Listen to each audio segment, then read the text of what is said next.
Será que haveria alguma forma efetiva de engajar os alunos no aprendizado? Ou será que o desânimo dos alunos seria inevitável? No vídeo de hoje, nós veremos como duas áreas da psicologia podem nos ajudar a compreender melhor a natureza da desmotivação dos alunos e o que podemos fazer para lidar com ela. Como já falamos em outros vídeos, a noção de o que seria uma boa educação vai sim variar de pessoa para pessoa e pode nascer da experiência pessoal ou da teoria educacional que a pessoa segue. No nosso canal, nós acreditamos que a psicologia, principalmente os achados das últimas décadas, podem fornecer grandes insights sobre o que seria uma educação de qualidade. Não só isso, como a partir da ciência psicológica, nós podemos encontrar incongruências no método educacional e podemos até mesmo entender fenômenos que podem permanecer incompreendidos. Por exemplo, o que faz com que um aluno se mantenha motivado para estudar? É comum que alguns educadores digam que é só fazer uma aula bem dinâmica e gerar um espaço bem agradável para que os alunos se engajem. Mas essa noção se assemelha muito à ideia da educação romântica, que a gente já mencionou em outros vídeos aqui no canal. E para entender melhor o que isso quer dizer, vamos trazer aqui uma separação essencial, a de habilidades primárias e habilidades secundárias. Habilidades primárias são aquelas que a gente adquire de forma natural, de forma espontânea e que é uma atividade automotivadora. Por exemplo, aprender a falar, aprender a se relacionar com as pessoas. Você conseguiu aprender isso na infância de forma muito natural e sem precisar de ir para alguma escola para se aprimorar. É claro que a escola pode sim nos auxiliar a entender a linguagem e a lidar com as pessoas, mas a base dessas atividades já estão presentes antes de a gente iniciar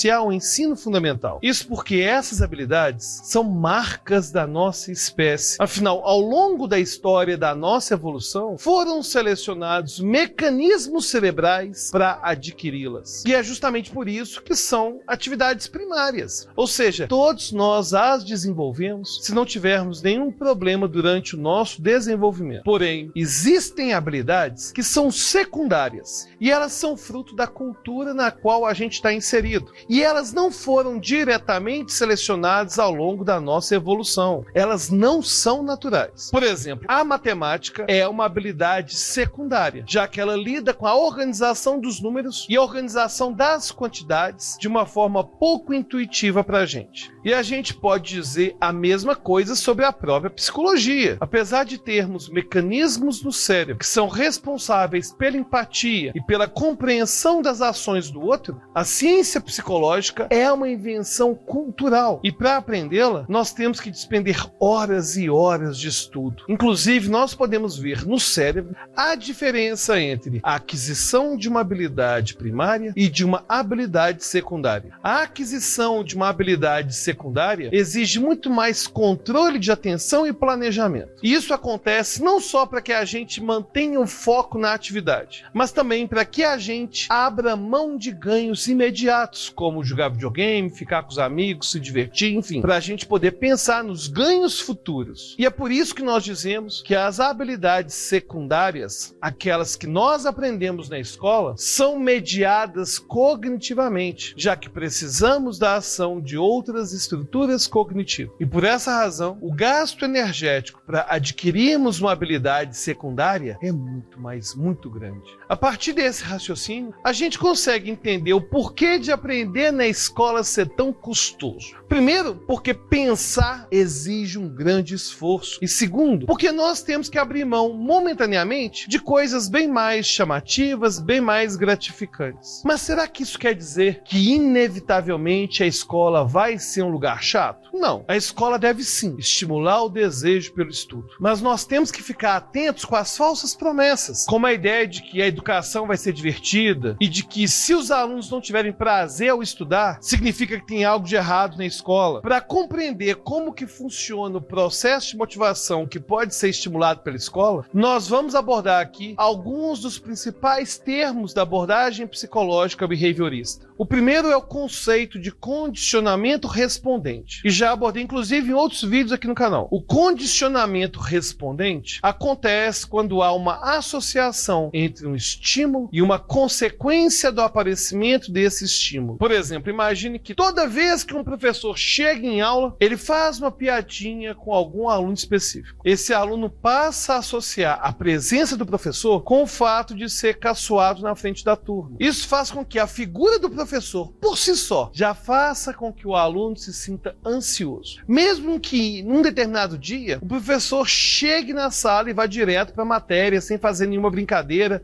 sem fazer nenhuma zoeira. Nós podemos ver nesse caso o condicionamento respondente, porque o aluno vai ter todas as respostas ansiosas de sempre. Sudorese, taquicardia, tensão muscular, mesmo que a piada inicial não aconteça. O que aconteceu nesse caso foi uma associação entre o professor e a resposta de ansiedade. E nós podemos facilmente pensar em como que esse conceito é aplicado na educação. Por exemplo, existe uma condição conhecida como ansiedade matemática, uma espécie de fobia que faz com que a pessoa tenha diversos sentimentos negativos ao ter contato ou ao pensar em se envolver com tarefas matemáticas. Nós podemos imaginar várias situações que podem sim ter feito o aluno associar a matemática com reações negativas, como a dificuldade constante em resolver as tarefas, críticas por parte de professores ou pais, ou até mesmo ter presenciado uma situação em que o professor repreendeu um outro aluno. Coisas parecidas acontecem não só com a matemática, mas em qualquer situação escolar. E certamente a desmotivação e o afastamento serão muito comuns nesses casos. Um outro tipo de condicionamento, além do condicionamento respondente, é o condicionamento operante. Nesse caso, o indivíduo vai se comportar de certa maneira por causa da consequência que virá após o seu comportamento. E aqui vale a gente explicar os dois conceitos fundamentais do condicionamento operante: o reforço e a punição. Nós chamamos de reforço toda consequência que aumenta a frequência de um comportamento, ou seja, algo que faz com que o indivíduo se comporte mais de certa forma. Por exemplo, um aluno passou a estudar para a prova com semanas de antecedência, ao invés de dar uma estudada na véspera, porque ele percebeu que assim ele tem obtido notas melhores. As boas notas nesse caso são o reforço, isso é, aquilo que faz com que o aluno aumente a probabilidade de estudar com antecedência. Já a punição é o contrário. Ela se trata de algo que diminui a frequência de um comportamento. Por exemplo, um aluno que se comportou de forma inadequada em sala de aula foi levado à coordenação para tomar uma ocorrência, para tomar uma advertência. Nesse exemplo, na próxima vez em que o aluno for ser inadequado novamente, ele pensará nessa advertência que pode vir. Então a tendência é que ele diminua o comportamento impróprio. O que é importante entendermos aqui é que não existe algo que a gente possa afirmar com 100% de certeza que vai ser reforçador ou que vai ser punitivo para os alunos. Isso vai variar de caso a caso. Por exemplo, uma professora de português tenta tornar a aula mais motivadora para os alunos e pede para eles escreverem um poema. Ao fim disso, ela percebe que a Joana é uma ótima poeta e ela lê o que a Joana escreveu para a turma. Ela espera que isso vá motivar a Joana a continuar engajada na aula, mas que também motive os alunos para que eles imaginem que também vão poder ter no futuro seus textos lidos lá na frente. Mas pode acontecer o contrário. A Joana pode ser uma menina muito tímida, que não aprecia que seus poemas sejam lidos em voz alta para todo mundo, enquanto outros alunos com o mesmo perfil se sentiriam também acuados diante dos próximos exercícios.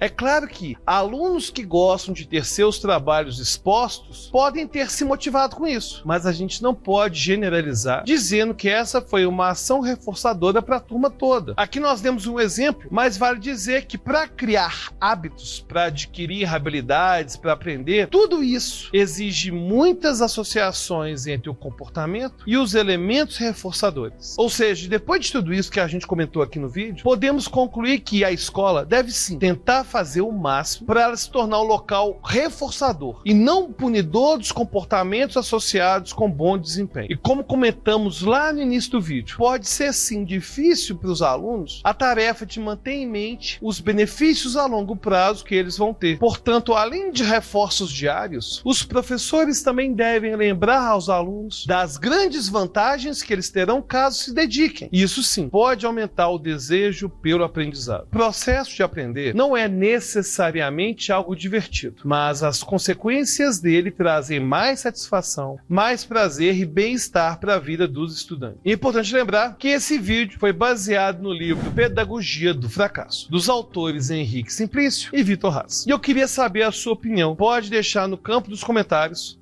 Agora, se você quiser interagir diretamente comigo e com a nossa comunidade, aí você vai ter que virar apoiador. Só clicar no link da descrição e participar da nossa campanha do Apoia-se. Clica lá e a gente se vê lá no nosso grupo exclusivo do Telegram para apoiadores. Até a próxima.